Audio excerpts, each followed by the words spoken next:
Juulikuu vihmastest nädalatest saadik on mu öökapi raamat Jansenist. See on Mart Laari viimane uurimus, mille ta oli kirjutanud Vello Salo palvel selleks, et rehabiliteerida Eesti avalikkuses Liidia Koidula isa, Eesti ajakirjanduse looja Voldemar Jansen.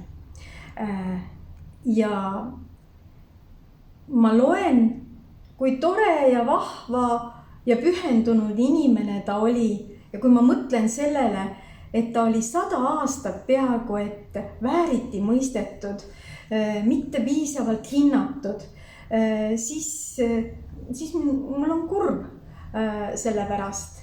Ja tema näitel, kui minna tagasi Eesti ärkamisaja algusesse, siis me teame, et vääriti mõistmisi oli palju ka teiste suurmeeste vahel. Omavahel ei saanud läbi ei Juhurt ega Jakobson, me teame neid uurimusi. Minu meelest meie riikluse ja kultuurilise emantsipatsiooni algusest saadik on üsna selge, et meie ellujäämine sõltub koostöövõimest. Kui me õpime selle ära, siis me kestame.